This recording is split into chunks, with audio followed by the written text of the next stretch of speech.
Hello future doctors, myself FT Shomik Datto, government MBBS student from West Bengal.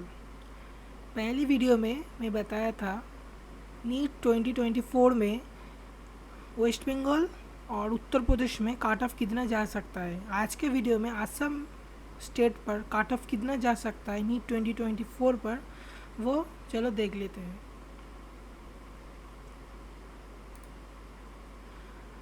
Assam पर 85% कोटा पर जो seat पिछले साल 2023 में था वो 67,000 पर, जिसके लिए मार्क का ज़रूरत था 4546, उसको मिल गया था। इसी साल ऑलमोस्ट मान लो 68,000 हो जाएगा और इसके लिए मार्क का ज़रूरत है 608 2024 में।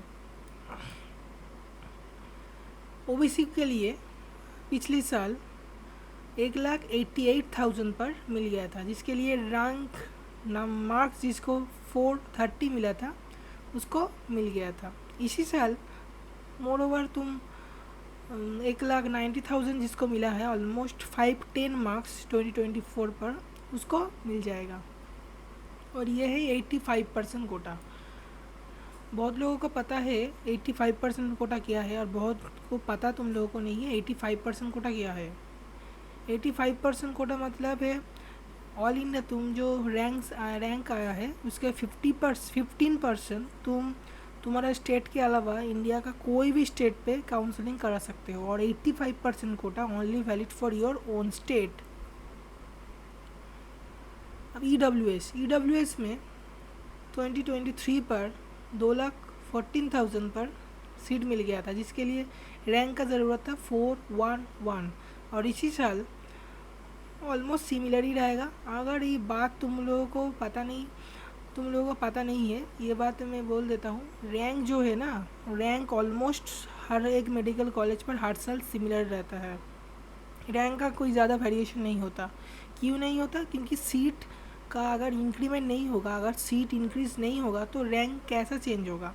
अब तुम बोलोगे रैंक चेंज नहीं होगा तो मार्क्स तो इतना ज़्यादा बढ़ गया, तो मार्क्स का कोई वैल्यू नहीं है। अब तुमको एक बात बताओ, मार्क्स का रियलिटी में कोई वैल्यू नहीं है। डिपेंड करता है तुम्हारा रैंक कितना है, क्योंकि सिलेक्शन तुम्हारे रैंक से होता है, मार्क्स से नहीं होता। एक कॉलेज में एक पर्टिकुलर सिस्टम होता है।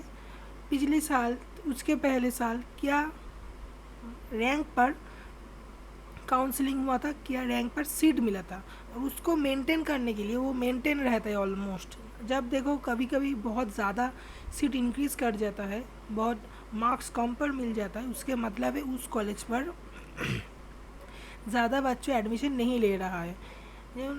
इस साल आरजीकर मेडिकल कॉलेज तुम लोग सबको पता है, उसमें काट ऑफ कम जा सकता है, क्योंकि एक बहुत बड़ा रीज़न इशू हो गया। उसके लिए लोगों का प्रेफरेंस आरजीकर मेडिकल कॉलेज नहीं रहेगा।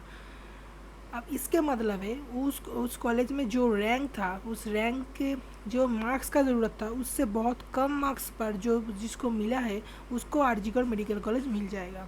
सेम इसी के लिए है। तुम लोगों को, बहुत लोगों को पता, तुमको लगता है 492 मार्क्स लेके आए हो, 550 लेके आए हो, इसके लिए तुम्हारा सिलेक्शन होगा, ये कोई रीज़न नहीं होता है।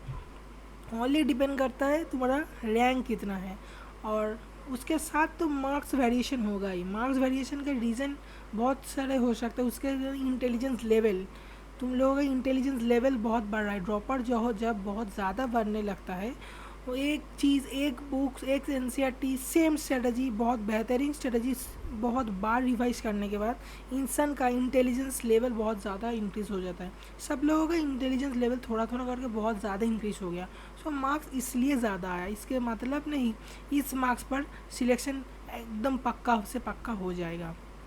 और इसके बाद भी तुम लोगों को मन में लगेगा रैंक इतना अच्छा लेके आया, मार्क्स इतना अच्छा, इसके बाद स्टेट में कितना एससी रहेगा, कितना जनरल रहेगा, कितना ईडब्ल्यूएस रहेगा, ये मैटर कम करता है। क्यों कम करता है? क्योंकि जब नीट एस्पिरेंट इतना ज़्यादा हो रहा है तो तुम लोगों को बेसिक सेंस क्या बोलता है, डेंसिटी जो है स्टूडेंट का, ईडब्ल्यूएस का कैटेगरी का, वो भी तो इंक्रीज़ हो रहा है।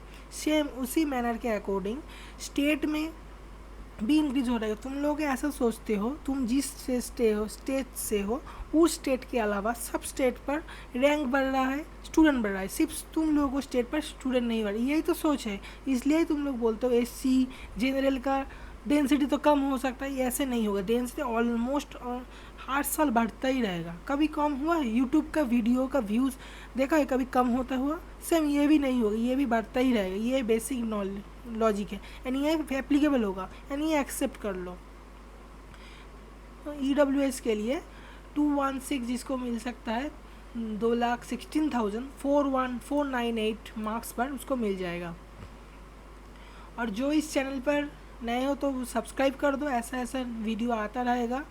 और मेरा जो टेलीग्राम चैनल है फ्री में नोट्स के लिए, जो नीट 2025 के लिए प्रिपरेशन कर रहे हो, फ्री में क्वेश्चन प्रैक्टिस के लिए डिस्क्रिप्शन पर मैंने लिंक दे दिया है और पिन कमेंट पर ज़रूर ज्वाइन कर लेना। ओनली फॉर फ्री के लिए, ओके। अब एससी के लिए पिछले साल गया था 1,70,000, 444 मार्क्स पर मिल गया था। इस साल अगर तुम 10,000 भी इंक्रीज़ कर लो तो 1,80,000 पे, जिसको मार्क्स 518 मिला है, ±2 कर दो, मतलब 516 और 520 के बीच जिसको मिलता है उसको मिल जाएगा।